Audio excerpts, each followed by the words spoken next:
बिस्मिल्लाहिर्रहमानिर्रहीम नहमदुहु नुसल्ली अला रसूलिहिल करीम अम्मा बाद जज़ल्लाहु अन्ना मुहम्मद अम्मा हुवा अहलुहु सल्लल्लाहु अलैहि वसल्लम। मोहतरम व्यूवर्स, मैं अपने चैनल उम्मे उमर में आप सबका खैर मकदम करती हूँ। उम्मीद है कि आप सब खैर खैरियत से होंगे। तो रोज़ा किन किन चीज़ों से टूट जाता है, इस बारे में हम लोग डिस्कस कर रहे थे। तो उसी के मुतालिक मैं कल जो बात कर रही थी उसी को कंटिन्यू करूँगी। जो डियाबिटिक पेशेंट्स हैं उनका इंसुलिन लेना कैसा है। इंसुलिन बहुत सारी जगह ऐसे डियाबिटिक पेशेंट हैं जो कि बिल्कुल स्टार्टिंग स्टेज पे हैं और उनको तो इंसुलिन होता ही नहीं है। फर्स्ट ऑफ ऑल, अगर वैसे पेशेंट्स भूख प्यास संभाल न सके इंसुलिन ले रहे हैं खुद ब खुद से कि नहीं हो रहा है, तो उस टाइम पे जायज़ नहीं है। अगर वाकई में बहुत सीवियर पेशेंट्स हैं जो इंसुलिन लेते हैं तो अपनी डॉक्टर की परमिशन से वो लोग इंसुलिन ले सकते हैं। और दूसरी जो अहम चीज़ है, एक क्वेश्चन जो हमारी एक सब्सक्राइबर पूछ रही हैं, क्या प्रेग्नेंट लेडीज़ रोज़ा रख सकते हैं। तो देखिए, औरतों की बहुत सारी कैटेगरीज़ है। मैं पहले ये समझा दूं कि साइंस इसके बारे में क्या कहती है, फिर इस्लाम इसके बारे में क्या कहता है। दोनों चीज़ें मिलाकर समझेंगे तो मसला समझना बहुत इजी है। देखिए, प्रेग्नेंट औरत, जब औरत हामिला होती है, अल्लाह तबारक व तआला ने उसके दर्जात को बहुत ज़्यादा बुलंद कर रखा है। वो एक ह्यूमन बीइंग, एक जो अल्लाह तबारक ताला ने कहा सारी मखलूक में बेहतरीन मखलूक इंसान को अल्लाह ताला ने बनाया, उस मखलूक को अपने पेट के अंदर रखकर उसको परवरिश दे रही है अल्लाह तबारक ताला। उसको माँ की खाने के ज़रिए, माँ के ग़िज़ा के ज़रिए उस बच्चे को खाना पहुँचा रहा है।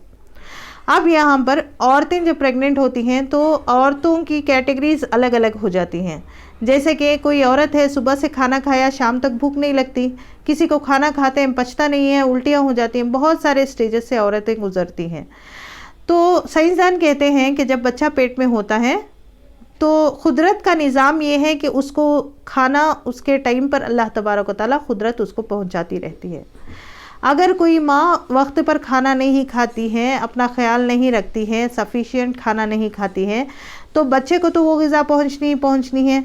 तो कुदरत क्या करती है कि इंसान के जो बोन्स होते हैं, हड्डियाँ होती हैं, अब हड्डी से ही दांत भी बने हुए हैं, तो ये चीज़ें गल गल के इंसान के जो बच्चा है वो अपने माँ की हड्डियों से खाना खाता है। उसकी ग़िज़ा, उसको कैल्शियम पहुंचाने के लिए वो गला के उसके पेट तक ग़िज़ा पहुंचाई जाती है, कुदरत का निज़ाम है।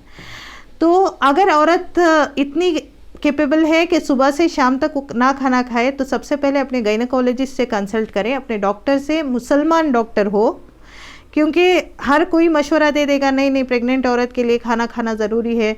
अगर कोई मुसलमान लेडी डॉक्टर, गायनेकोलॉजिस्ट आपको ये मशवरा दे रहे हैं कि आपके लिए रोज़ा रखना नुकसानदेह है, आपके बच्चे को नुकसान हो सकता है या आपकी सेहत को नुकसान हो सकता है रोज़ा रखने से, अगर वो ये मशवरा दे रहा है कि आप रोज़ा रखेंगे फ़लानी कमज़ोरी हो जाएगी, आपको रोज़ा रखना ठीक नहीं है, तो आप रोज़ा छोड़ सकते हैं।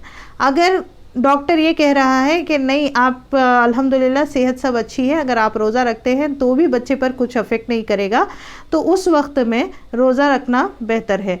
तो हम यही मशवरा देंगे लेडीज़ के लिए, अपनी तरफ से ये डिसाइड मत करिए कि मैं रोज़ा रखूँगी, मैं केपेबल हूँ, मैं सेहतमंद हूँ, मैं रोज़ा रख सकती हूँ। बल्कि हर प्रेग्नेंट औरत रमज़ानुल मुबारक से पहले या अभी भी वक्त है, आप अपने डॉक्टर से कंसल्ट करके पूछ सकते हैं कि मैं क्या रोज़ा रख सकती हूँ।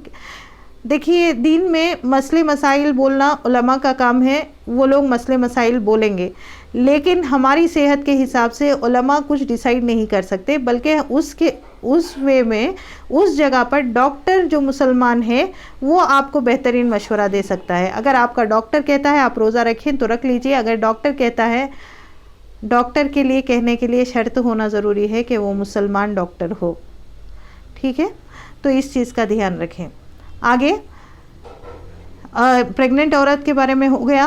तेल कंघी करना और टूथपेस्ट करने के बारे में भी हमने डिस्कस किया कि टूथपेस्ट यूजुअली करना मकरूह है। अगर कोई नहीं मान रही किसी की तबीयत, तो कोशिश करें कि मिसवाक कर ले। हाँ, बहरहाल मिसवाक जो है अगरचे कि कड़वी हो, आपको टेस्ट महसूस हो रहा है अंदर कि कड़वी भी है, तो उस वक्त में भी रोज़ा हो जाएगा। लेकिन ध्यान रखें, चाहे आप टूथपेस्ट करें या मिसवाक करें या मंजन करें, कुछ भी करें, कोयले से मंजन करना है या टूथपेस्ट यूज़ करना है या मिसवाक करना है, जो भी चीज़ हो मुंह के अंदर हो, हलक तक ना जाए।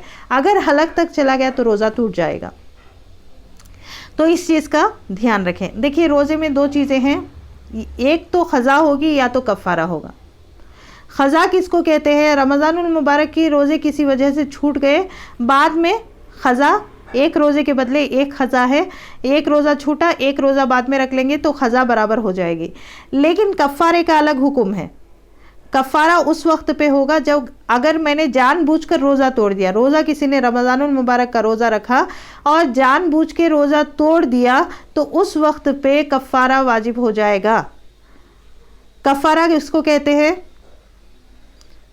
60 दिनों तक, 60 दिन तक 60 मिस्किनों को खाना खिलाना।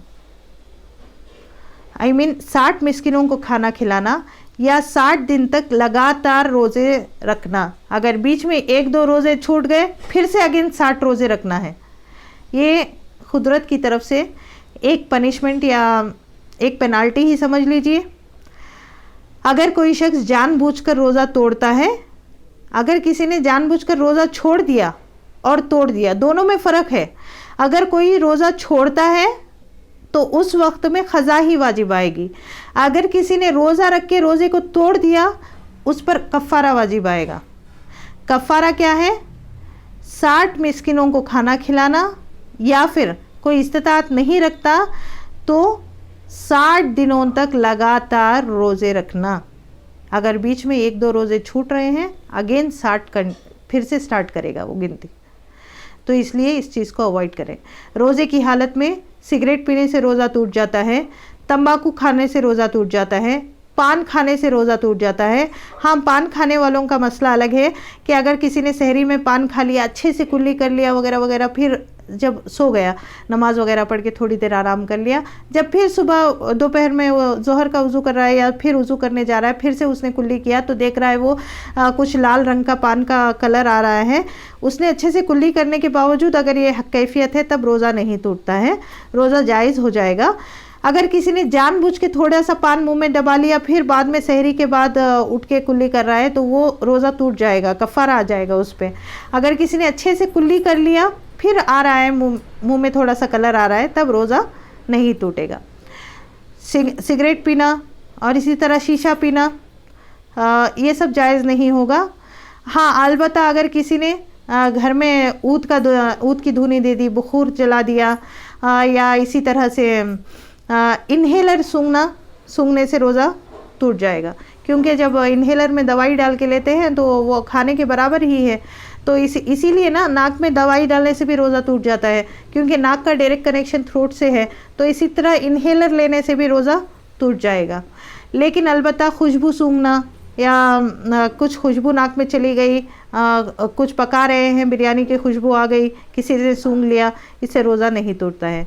उम्मीद है कि आपको मसाइल समझ में आ रहे हों। अगर आपके डाउट्स हो, आप नीचे कमेंट में पूछ सकते हैं।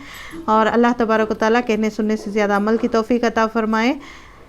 जब तक के लिए अस्सलामु अलैकुम रहमतुल्लाहि व बरकातुहू।